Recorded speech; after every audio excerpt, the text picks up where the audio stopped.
প্রিয় বন্ধুরা, Suvendu Das tutorial YouTube চ্যানেলে তোমাদের আন্তরিকভাবে স্বাগত জানাই। প্রিয় উচ্চ মাধ্যমিক পরীক্ষার্থীরা যারা 2021 সালে পরীক্ষা দিতে চলেছ, তারা আশা করব তোমরা সংশোধিত সিলেবাসটা পেয়ে গেছো এবং তার উপর নির্ভর করে যে সাজেশন সেটা আমি আজকে তুলে ধরছি তোমাদের সামনে ভূগোলের ওপর।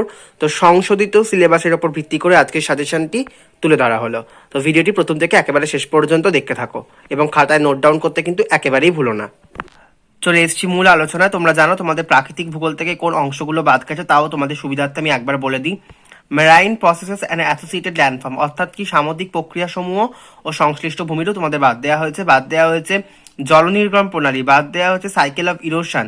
ঠিক আছে, এই অধ্যায়গুলো কিন্তু বাদ দেওয়া হয়েছে প্রাকৃতিক ভূগোল থেকে। তো তার উপর নির্ভর করে তোমাদের সাজেশনটা আমি তুলে ধরছি প্রাকৃতিক ভূগোল থেকে প্রথমে।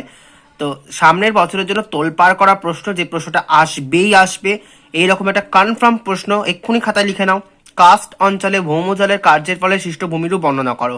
সেটা এক্ষেত্রে হতে পারে ক্ষয়জাত ভূমিরূপ দিলে, অথবা সঞ্চয়জাত ভূমিরূপ, অথবা দিতে পারে নদীর দ্বারা সৃষ্ট ভূমিরূপ। এক্ষেত্রে কিন্তু একটাও বাদ দেওয়া যাবে না, তিনটেই ভালো করে তোমাদেরকে পড়তে হবে। অর্থাৎ কাস্ট অঞ্চলে কিন্তু ভূমিরূপটা সামনের বছর পরীক্ষায় এসে গেছে, এটা কিন্তু তোমরা ধরে নিতে পারো। তো এই প্রশ্নটা তোমাদের কিন্তু প্রথমেই পড়ে নিতে হচ্ছে। তারপর কি পড়বে? কাস্ট ভূমিরূপ গঠনের শর্তগুলি আলোচনা করো, খুব গুরুত্বপূর্ণ সামনের বছরের জন্য। অর্থাৎ তোমাদের 5 নম্বরে কিন্তু বড় প্রশ্নটা দেবে, ওই কাস্ট অঞ্চলে ভৌমজলের কার্যের ফলে সৃষ্ট ভূমিরূপটা। এর সাথে 2 নম্বর কিন্তু থাকবে জড়িয়ে। সেই 2 নম্বরটা তোমাদের পাওয়ার জন্য, কমন পাওয়ার জন্য কিন্তু নিচের প্রশ্নগুলো তোমাদেরকে পড়তে হচ্ছে। আমি তোমাদের অরটাও বলে দেবো কি ক্ষেত্রে কি অর আসবে। তোমরা এতদিন জানতে এর সাথে কিন্তু জলনির্গম প্রণালী আর সাইকেল অফ ইরোশন অর্থাৎ ডেভিসের ক্ষয়চক্র কিন্তু অর আসতো। দুটো অধ্যায়ই কিন্তু বাদ দেওয়া হয়েছে কিন্তু এইচএস 2021 ভূগোলের সিলেবাস থেকে। তাই জন্য এই ভৌমজলের কার্যের সাথে কি অর আসবে আমি একটু পরে বলছি, আগে প্রশ্নগুলো তোমরা লিখে নাও। পরের প্রশ্ন কি বলছে? ভৌমজলের নিয়ন্ত্রকগুলি কি কি। তারপরের প্রশ্ন কি রয়েছে? ভৌমজলের উৎস এবং এর গুরুত্ব লেখো। পরের প্রশ্ন মুক্ত অ্যাকুইফার ও আবদ্ধ অ্যাকুইফারের পার্থক্য লেখো। ঠিক আছে, পরের প্রশ্ন স্ট্যালাকটাইট ও স্ট্যালাকমাইটের পার্থক্য লেখো। পরের প্রশ্ন কি রয়েছে? চিত্রসহ আর্টিজীয় কূপের বর্ণনা দাও। পরের প্রশ্ন পর্যায়ন কাকে বলে, অবরোহণ ও আরোহণের পার্থক্য লেখো। বিভিন্ন প্রকার প্রশ্রবণ চিত্রসহ বর্ণনা করো। ব্যাস এইটুকুনি। এই পোর্শনটার জন্য প্রথম অংশটা কমন পাওয়ার জন্য এই পোর্শনটা, এই এতগুলো প্রশ্ন তোমাদেরকে পড়তে হচ্ছে। এক্ষেত্রে আমি বলে রাখি প্রথমে কিন্তু এই প্রশ্নটা দিয়ে দিয়েছে, ভৌমজলের কার্যের ফলে কাস্ট অঞ্চলে সৃষ্ট ভূমিরূপ 5-তে।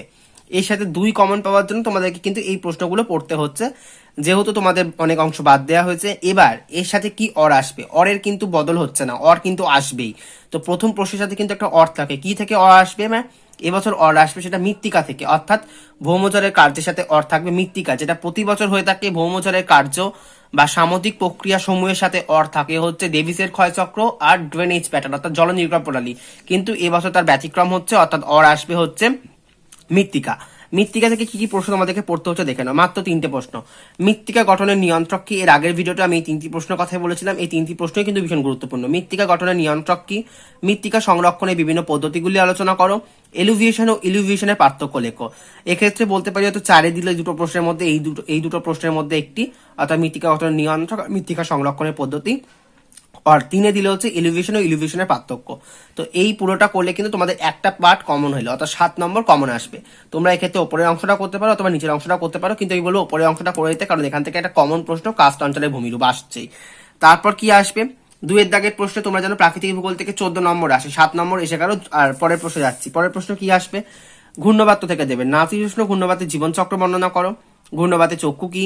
প্রতিভ ঘূর্ণবাত ও ঘূর্ণবাতের পার্থক্য লেখো। ঠিক আছে, আর কি পড়তে হচ্ছে? এখান থেকে পড়তে হবে জীব বৈচিত্র্যের ধ্বংসের কারণ লেখো। জীব বৈচিত্র্যের সংরক্ষণ পদ্ধতি আলোচনা করো। জীব বৈচিত্র্যের গুরুত্ব ও প্রকারভেদ আলোচনা করো। এখান থেকে আর দিতে হচ্ছে স্বাভাবিক উদ্ভিদের উপর জলবায়ুর প্রভাব। জলবায়ু পরিবর্তনের কারণ লেখো। মরু উদ্ভিদ, জলজ উদ্ভিদ, লবণাম্ব উদ্ভিদ সম্বন্ধে লেখো। ওজোন স্তর ক্ষয়ের কারণ কি? গ্রিন হাউস গ্যাসের প্রভাব লেখো।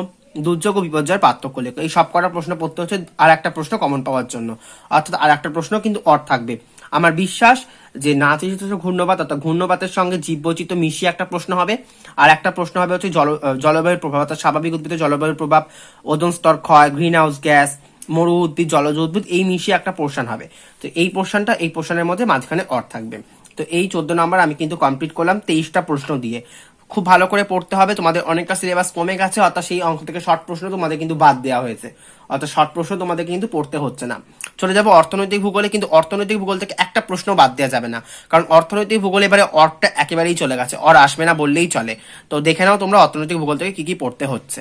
অর্থনৈতিক ভূগোল মানে সি এর দাগ, এ বি হয়ে গেল, সি এর দাগ। আমরা প্রত্যেকেই জানি, আমি আগেও বলেছি সি দাগে এবং ডি দাগে অর থাকে না। তো আগে সি দাগ ডি দাগ নিয়ে আলোচনা করি। সি দাগের জন্য যে প্রশ্নগুলো পড়তে হবে: নিবিড় কৃষি ব্যাপক কৃষি পার্থক্য, শ্বেত বিপ্লবের গুরুত্ব লেখো, শ্বেত বিপ্লবের সাফল্যের প্রধান অন্তরায়গুলি কি কি, ভারতে ধান চাষের অনুকূল ভৌগোলিক পরিবেশ লেখো, মিশরের তুলা চাষের উন্নতির কারণ আলোচনা করো, বাংলাদেশের পাট চাষের উন্নতির কারণ কি।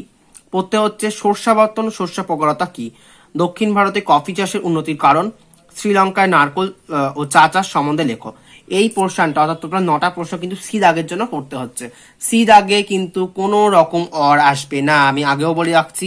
তো প্রতিটি প্রশ্ন কিন্তু অতি গুরুত্বের সহকারে তোমাদেরকে পড়তে হবে, না হলে কিন্তু কমন পাবে না, বাদ দিলে নিজে থেকে। ডি দাগ, ডি দাগ থাকে হচ্ছে সেকেন্ডারি অ্যাক্টিভিটিস এর ওপর, এটা হচ্ছে প্রাইমারি, এটা সেকেন্ডারি, দ্বিতীয় শ্রেণীর অর্থনৈতিক কার্যকলাপের ওপর ডি দাগের প্রশ্ন এসে থাকে।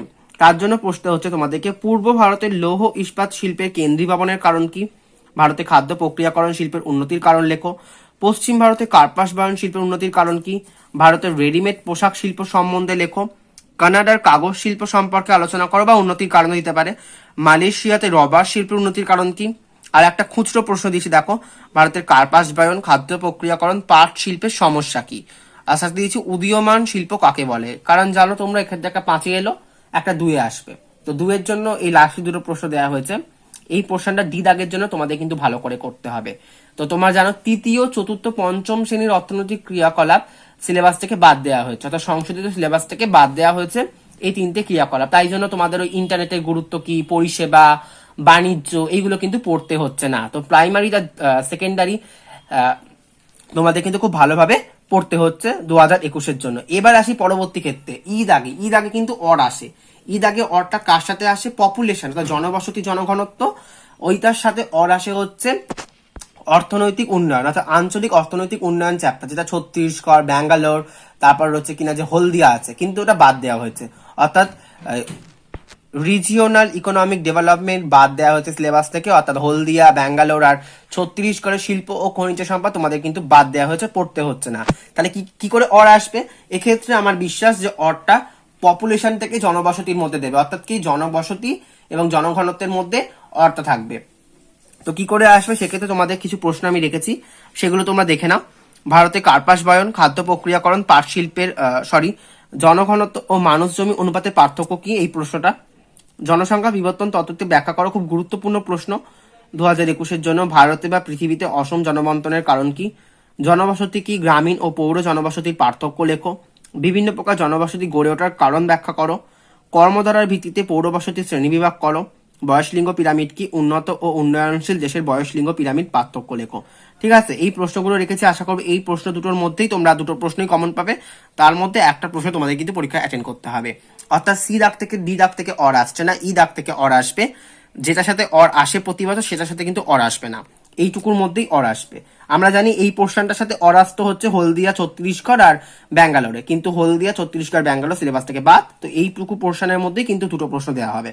তো তোমরা খুব ভালো করে সাজেশনটা এখন থেকে প্র্যাকটিস করতে শুরু করে দাও, যাতে সমস্ত প্রশ্ন তোমাদের হাতের নাগালে চলে আসে। আর আমি ভিডিওতে পাচ্ছি না নিয়মিত, তার কারণ তোমরা জানো, আর দ্বিতীয়বার বলছি না বা বলার প্রয়োজন মনে করছি না। সবাই ভালো থেকো, সুস্থ থেকো, ধন্যবাদ।